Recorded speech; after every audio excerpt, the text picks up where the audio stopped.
first year of law school at NYU School of Law. Somehow we got connected with an organization that was linking victims of domestic violence with volunteer attorneys. We had brainstormed that why don't we get law students to help the volunteer attorneys?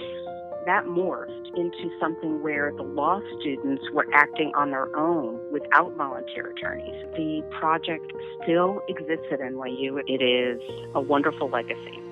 When I think back to the Deborah I knew in the 1980s and the Deborah that I know now, what really comes through is her really firm dedication to human rights. I can only imagine that given that she brought those qualities out in me, that she brought those qualities out in other people while we were in law school and continues to bring those qualities out in other people now as a professor at Georgetown. Deborah Epstein and I have worked together at Georgetown Law Center for about 30 years. She was one of the earliest members of the anti-domestic violence movement to insist upon the importance of looking at domestic violence as something other than a criminal law problem or something larger than a criminal law problem. What's striking about Deborah as a teacher and as a mentor is how steadfast she is and how generous and good-humored at all times she is. And what Deborah communicates to every student at every interaction is, first of all, a fierce loyalty to the client, but also a real love of law. And those feelings are contagious. She doesn't view law as a necessary evil. She views it as a way to shape society in a decent direction, and she communicates that love and that conviction to her students across the board. The work that Deborah does at Georgetown is to help students figure out how it is that they can best serve survivors of intimate partner violence through litigation. It's really about helping see the client as more than just a legal problem. I mean, the influence on the anti-domestic violence movement has been profound, and it has affected, and I'm not exaggerating when I say, tens of thousands of survivors of intimate partner violence over the last 20, 25 years. Deborah isn't just shaping the future social justice anti-domestic violence lawyer. She's shaping lawyers that will go off to various practice areas, and that trickle-down effect will be felt in so many different ways. Deborah's influence on me has been profound.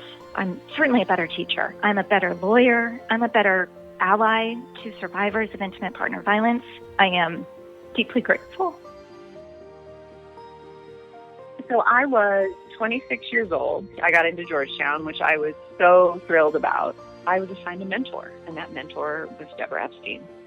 In my first year of law school, I was very naive and unprepared, and I many times considered dropping out.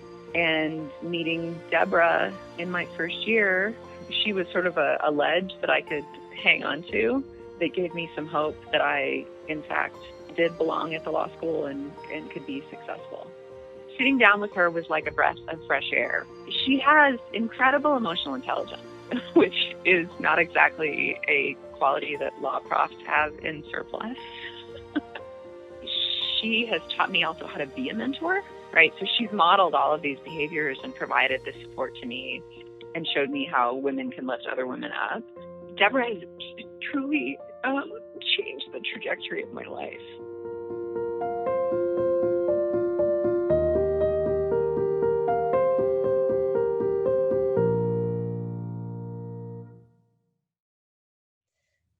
Good afternoon. I'm not sure it's possible to convey how thankful I am, but I'm going to give it a try. First, special thanks to the ABA Commission on Women in the Profession for this deeply humbling honor. Thank you in particular to Mary Hartnett, who somehow decided that I was a good fit for this award and then spearheaded the effort to compile tributes from my colleagues and fellows and students. Everyone should have a Mary Hartnett in her life. And thank you to the wonderful women who joined in my nomination: Judy Lichtman, Marcia Greenberger, Wendy Williams, Judy Areen, Eleanor Holmes Norton, Emma Jordan, Marna Tucker, Margaret McEwen, and Jill Morrison. And thank you doesn't begin to capture my gratitude to the handful of women in my life: Aisha Khan, Lisa Goodman, Robin West, Rachel Camp, Debbie Brake, and Lori Cohn. Each of you has been with me every step of the way, helping me understand how to think and write and teach and lawyer around issues of feminism, equality, and violence against women. We have shared in each other's successes and celebrations, as well as in our burdens and losses, and I am so very fortunate to have each of you in my life. And thank you to my colleagues, mentors, and friends from Georgetown, the Women's Law and Public Policy Fellowship Program, and beyond. There are too many to think. I just want to mention a few: Debbie Katz, Judy Lyons-Wolf, Wally Malenik, John Copacino, Catherine Klein, and Susan Della Ross. Heartfelt thanks to all of my teaching fellows and students, all of whom have so greatly enriched my life, most especially Tammy Kennan, Jane Stover, Margot Lindauer, Courtney Cross, Anna Carpenter, Jillian Chadwick, Danielle Pelfrey-Durier, Mithra Merriman, and Andy Patzinski. And finally, thank you to my utterly amazing family, my children, Adam and Rachel, my husband, Chris Lehman, and my parents, Bea and Steve Epstein. This award comes at a time of intense nationwide protests sparked by the police murder of George Floyd. It's a time of increased support for defunding the police and redirecting resources from the carceral state to the welfare state. And lawyers who work to prevent violence against women find ourselves in one of the most complex spaces within this conversation.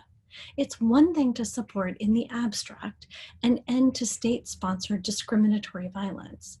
It's far more challenging to figure out what should take the place of police intervention in the moments when you hear a neighbor scream. When I moved to DC in 1990, freshly minted law degree in hand, local activists had just completed a survey of women survivors of domestic violence who had called 911 for help.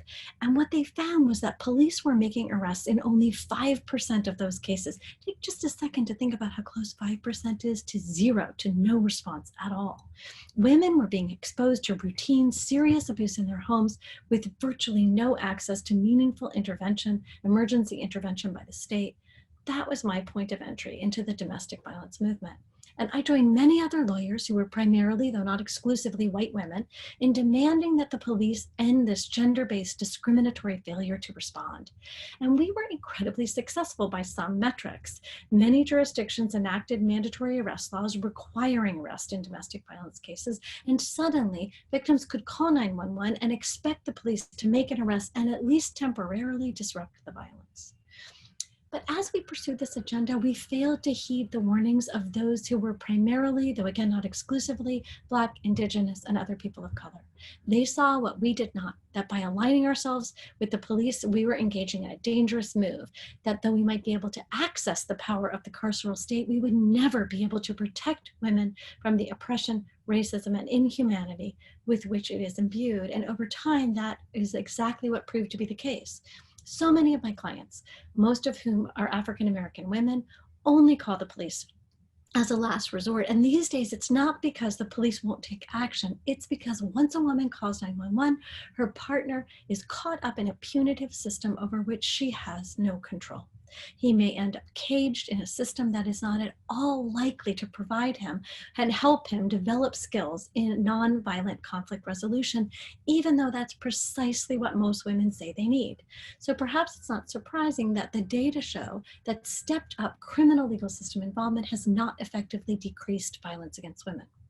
It's time for lawyers in the DV advocacy community like me, who long ago allied ourselves with the criminal legal system, to pivot and find common ground with those who have long seen the need to limit rather than expand the power of the police.